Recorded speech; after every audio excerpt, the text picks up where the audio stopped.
ആലപ്പുഴയിൽ 5 മെഡിക്കൽ വിദ്യാർത്ഥികളുടെ മരണത്തിനിടയാക്കിയ സംഭവത്തിൽ ഉൾപ്പെട്ട കാർ തൻ്റേതാണെന്ന് ഷാമിൽ ഖാൻ കാർ വാടകയ്ക്ക് നൽകിയതല്ല, വാടകയ്ക്ക് നൽകുന്നത് നിർത്തിയതാണെന്നും ഷാമിൽ ഖാൻ പറയുകയാണ്. മാരാരിക്കുളത്തെ CPM നേതാവ് ബെന്നി കൊലക്കേസിൽ പ്രതികൾ ഉപയോഗിച്ച മാരുതി ഓമ്നി കാർ തൻ്റേതാണെന്നും ഷാമിൽ ഖാൻ സമ്മതിച്ചു. കല്യാണത്തിനാണെന്ന് പറഞ്ഞാണ് പ്രതികൾ വണ്ടി കൊണ്ടുപോയതെന്നാണ് വിശദീകരണം. എന്നാൽ ഷാമിൽ ഖാന്റെ മൊഴി വിശ്വാസത്തിലെടുക്കാതെ MVD ചായ കുടിക്കാൻ വന്നപ്പോഴുള്ള പരിചയത്തിൽ കാർ കൊടുത്തുവെന്ന മൊഴി സംശയകരമെന്ന് RTO R രമണൻ പറഞ്ഞു.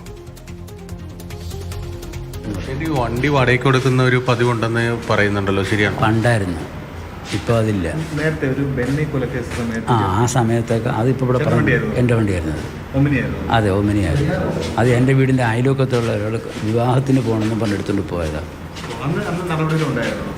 അന്ന് എനിക്ക് ഞാൻ ഒരു കല്യാണത്തിന് പോകാനായിട്ട് എൻ്റെ വീടിൻ്റെ അയൽവക്കത്തുള്ളവരെന്ന് വെച്ച് വണ്ടി കൊടുത്തു. അവർ കൈമറിഞ്ഞ് വേറെ കൊടുത്ത് ബെന്നി വധക്കേസിൽ പെട്ടതാണ്. അറിയാം, കൊടുത്ത്. അതെ. അപ്പോൾ വണ്ടി വാടകയ്ക്ക് കൊടുക്കുന്ന ശീലമില്ല? ഇല്ല. അതുണ്ട്. അതെ. ഈ വാഹനം ഒരു പരിചയമില്ലാത്ത കുട്ടികൾക്ക് എങ്ങനെയാണ് കൊടുത്തത്, അതാണ് നമുക്കറിയേണ്ടത്. വാടക വാങ്ങിച്ചുകൊണ്ട് കുട്ടികൾക്ക് കൊടുത്തതാണോ എന്നുള്ളതാണ് നമുക്കറിയേണ്ടത്. അങ്ങനെ കൊടുക്കാൻ അതിനകത്ത് നിയമപരമായി തടസ്സമില്ല. നിയമപരമായിട്ട് ഇങ്ങനെ വാഹനം വാടകയ്ക്ക് കൊടുക്കാൻ പറ്റില്ല. അപ്പോൾ അങ്ങനെ കൊടുത്തോ ഇല്ലയോ എന്നുള്ളതാണ് അറിയേണ്ടത്. അയാൾ നിഷേധിച്ചിരിക്കുകയാണ്. വാഹനം വാടകയ്ക്കല്ല കൊടുത്തെന്നാണ് അയാൾ പറയുന്നത്. അത് കൂടുതൽ മൊഴി മറ്റുള്ളവരിൽ നിന്ന് എടുക്കേണ്ടതുണ്ട്. ഇനിയിപ്പോൾ വിദ്യാർത്ഥികളിൽ നിന്ന് തന്നെ മൊഴി രേഖപ്പെടുത്തേണ്ടതുണ്ട്. വാടകയ്ക്കാണോ ഈ വാഹനം എടുത്തിരിക്കുന്നത് എന്നുള്ളത് അറിയേണ്ടതുണ്ട്. പി ഷാമിൽ ഖാൻ പറയുന്നത് ഇദ്ദേഹത്തിന് വ്യക്തിപരമായ ബന്ധത്തിൻ്റെ പുറത്ത് കൊടുത്തു എന്നാണ്. 1.5 മാസം മാത്രം ചായ കുടിക്കാൻ പോയപ്പോൾ കണ്ട് പരിചയം മാത്രമെന്നാണ് ഈ വിദ്യാർത്ഥികളായിട്ടുള്ള പറഞ്ഞത്. 1.5 മാസം മാത്രം ചായ കുടിക്കാൻ പോയപ്പോൾ ഉള്ള പരിചയം വെച്ചുകൊണ്ട് ഒരു വണ്ടി കൊടുക്കാൻ വഴിയില്ല. കൂടുതൽ അന്വേഷണം നടത്തേണ്ടതുണ്ട്. സ്വാഭാവികമായി അദ്ദേഹത്തിൻ്റെ മൊഴിയിലൊരു സംശയമുണ്ട്. ഉറപ്പായിട്ടുണ്ട്. അങ്ങനെ 1.5 മാസം മാത്രം പരിചയമുള്ള ഒരാൾക്ക് വണ്ടി കൊടുക്കാൻ സ്വാഭാവികമായി സാധ്യമല്ല. ബിനിൽ ചേരുന്നുണ്ട് വിവരങ്ങൾ നൽകാൻ. ബിനിൽ, ഇന്നലെ ഷാമിൽ ഖാൻ ഈ സംഭവത്തിന് ശേഷം നമുക്ക് നൽകിയ ബൈറ്റ്, ഇന്നത്തെ ബൈറ്റ്, RTOയുടെ പ്രതികരണം, ഈ 3 ബൈറ്റുകളൊക്കെ നോക്കുമ്പോൾ, കുട്ടി വായിക്കുമ്പോൾ ഈ ഷാമിൽ ഖാനെ സംശയിക്കത്തക്ക രീതിയിൽ എന്തെങ്കിലും ഉണ്ടെന്ന് ബിനിലിന് തോന്നുന്നുണ്ടോ? എന്താണ് ഇനി തുടർ നടപടികൾ? എന്ത് മൊഴിയാണ് അദ്ദേഹം നൽകിയത്? പ്രതീക്ഷ, മൊത്തത്തിലൊരു സംശയം നിലനിൽക്കുന്നുണ്ട്. ആ സംശയത്തിനുള്ള കാരണം എന്നത്, ഇന്നലെ നമ്മൾ അമ്പലപ്പുഴ കാക്കാഴത്തെത്തി ഷാമിൽ ഖാനെ കാണുമ്പോൾ ആദ്യമായിട്ടാണ് അദ്ദേഹം നമ്മളോടാണ് പ്രതികരിക്കുന്നത്. ആദ്യത്തെ ചോദ്യം തന്നെ ഇതായിരുന്നു, എത്ര ദിവസത്തേക്കാണ് ഈ വാഹനം വാടകയ്ക്ക് കൊടുത്തതെന്നായിരുന്നു. പെട്ടെന്ന് തന്നെ അദ്ദേഹം പറയുന്നു, ഇത് വാടകയ്ക്കല്ല കൊടുത്തത്, തനിക്ക് ഈ കുട്ടികളുമായി ഒരു പായസ കടയിൽ വെച്ചുള്ള ഒരു പരിചയമുണ്ട്. ആ ഒരു പരിചയം വെച്ചുകൊണ്ട് കണ്ണൂർ സ്വദേശിയായ അബ്ദുൽ ജബ്ബാർ ഈ അപകടത്തിൽ മരിക്കുകയും ചെയ്തു. ജബ്ബാറിനെ ഈ വാഹനം വാടകയ്ക്ക് കൊടുത്തു എന്നാണ് അദ്ദേഹം പറയുന്നത്.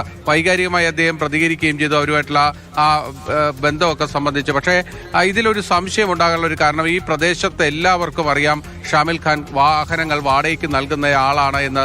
മുൻപ് നേരത്തെ സൂചിപ്പിച്ചതുപോലെ ഒരു പ്രമാദമായ കൊലക്കേസിൽ അടക്കം ഷാമിൽ ഖാന്റെ വാഹനം പ്രതികൾ ഉപയോഗിക്കുകയും ചെയ്തിരുന്നു.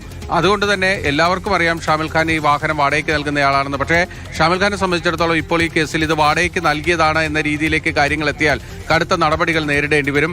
5 മെഡിക്കൽ വിദ്യാർത്ഥികളുടെ മരണം വലിയ നടുക്കമുണ്ടാക്കിയ സംഭവമാണ്. വലിയ ഒരു കേസായി തന്നെ അത് മാറും.